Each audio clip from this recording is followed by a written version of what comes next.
বিসমিল্লাহির রহমানির রহিম। প্রিয় শিক্ষার্থী এবং দর্শক শ্রোতা সবাইকে জানাই আসসালামু আলাইকুম। আজকে আমি অনুশীলনী ১.১-এর ৩ নং প্রশ্নটি নিয়ে আলোচনা করব। আমরা স্ক্রিনে প্রশ্নটি দেখতে পাচ্ছি। ৩ নং প্রশ্নটি হচ্ছে, নিচের সংখ্যাগুলোকে কোন ক্ষুদ্রতম সংখ্যা দ্বারা গুণ করলে গুণফল পূর্ণবর্গ সংখ্যা হবে? আমাদের এখানে 4টি সংখ্যা দেওয়া আছে। আমাদের 4টি সংখ্যা এই নিয়মে করতে হবে। কিন্তু পূর্বের যে একটি ভিডিও আমি আপলোড করেছিলাম আমার ফেসবুক পেজ এবং ইউটিউব চ্যানেলে, তা ছিল যে পূর্ণবর্গ সংখ্যা এবং ভাগ প্রক্রিয়ার মাধ্যমে কিভাবে আমরা বর্গমূল নির্ণয় করতে পারি। তাই পূর্বের ভিডিওটি পাওয়ার জন্য আমার ইউটিউব চ্যানেলটি অথবা ফেসবুক পেজটি আপনারা ঘুরে আসতে পারেন। সবচেয়ে সহজ হবে যদি ইউটিউব চ্যানেলে প্লেলিস্ট যেটা আছে, প্লেলিস্টে আমরা একটু দেখে আসি। ওইখানে ষষ্ঠ শ্রেণী নামে একটা প্লেলিস্ট আছে। ওই প্লেলিস্টে গেলে আপনারা ভিডিওটি সহজেই পেয়ে যাবেন। আর ফেসবুকে কিন্তু ভিডিওগুলো বের করতে একটু কষ্ট হয়ে যায়। তাই ফেসবুকের যে বন্ধুরা আমার ভিডিওটি দেখতে পাচ্ছেন, আপনারা আমার পূর্বের ভিডিওগুলো পাওয়ার জন্য আমার চ্যানেলটি ঘুরে আসতে পারেন। আজকে আমরা তাহলে আলোচনা শুরু করি। আজকের প্রশ্নটি বলছে যে আমাদের এই সংখ্যাগুলোর সাথে কোন ক্ষুদ্রতম সংখ্যাটি গুণ করলে ওই গুণফলটা কী হবে? পূর্ণবর্গ হবে।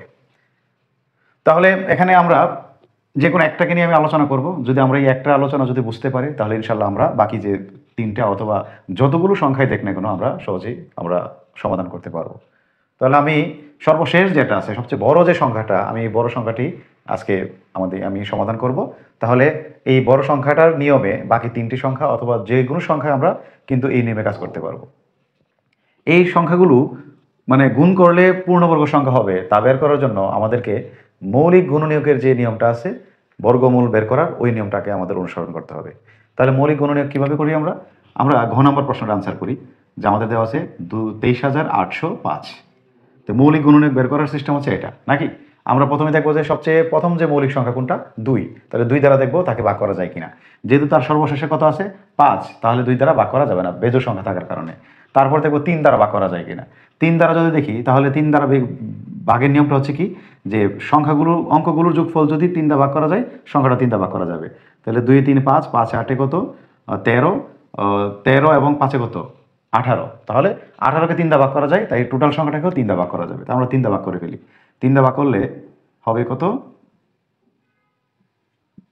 এই সংখ্যাটি হবে 7,935। আবার আমরা দেখি যে 3 দ্বারা ভাগ করা যায় কিনা। যেহেতু 7 9 যোগ করলে হচ্ছে কত? 16, 16 3 কত হয়? 19, 19 আর 5 24, 3 দ্বারা ভাগ করা যাবে।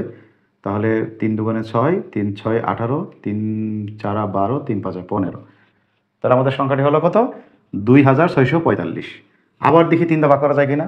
2 6 যোগ করলে কত? 8, 8 4 12, 12 আর 5 কত? 17, 3 দ্বারা ভাগ করা যাবে না। তাহলে পরবর্তী আমাদের মৌলিক সংখ্যা কত? 5। তাহলে 5 দ্বারা ভাগ করে দেখি আমরা 5 দ্বারা ভাগ করলে কত পাই? 5 5 25, 5 দুগুণে 10, 5 9 45। এই হচ্ছে আমাদের 5 দ্বারা ভাগ করা যায়। পরবর্তীতে আমরা যদি দেখি, আমরা পরবর্তী যে মৌলিক সংখ্যাগুলো আছে ওই মৌলিক সংখ্যাগুলো দ্বারা আমরা দেখবো 529কে ভাগ করা যায় কিনা। পরবর্তী মৌলিক সংখ্যা হচ্ছে কত? 7। আমরা যদি ক্যালকুলেটর চেক করি 7 দ্বারা ভাগ করা যাবে না। আমরা যদি দেখি পরবর্তী মৌলিক সংখ্যা হচ্ছে আমাদের কত? 11। 11 দিয়েও ভাগ করা যাবে না। পরবর্তী মৌলিক সংখ্যা 13। 13 দিয়েও আমরা যদি দেখি আমরা ভাগ করতে পারবো না। পরবর্তী মৌলিক সংখ্যা হচ্ছে আমাদের 17। 17 দ্বারা ভাগ করা যাবে না। পরবর্তী মৌলিক সংখ্যা হচ্ছে 19। 19 দ্বারা ভাগ করা যাবে না। পরবর্তী মৌলিক সংখ্যা হচ্ছে 23।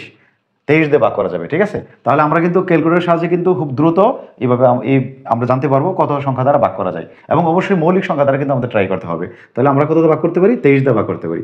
23 দ্বারা যদি 529কে ভাগ করি, এই যে আমি পাশে কিন্তু এখানে ভাগফলটা লিখে রেখেছি, আমি 23 দ্বারা ভাগ করলে কত হয়? 23 হয়। তাহলে আমাদের উত্তরটা কত হবে? 23 হবে। তারপরে এই 23 যদি একটা মৌলিক সংখ্যা, তাহলে কিন্তু তাকে আর ভাগ করা যাবে না, তাই আমরা ভাগ করবো না। তাহলে আমরা কি পেলাম? এই যে সংখ্যাটি পেলাম, এই সংখ্যাটিকে আমরা কিন্তু এই মৌলিক সংখ্যাগুলো দ্বারা কি করতে পারি? তাদেরকে ভাগ করতে পারি। তাহলে আমরা লিখতে পারি মৌলিক গুণনীয়ক সমূহ, মৌলিক গুণনীয়ক সমূহ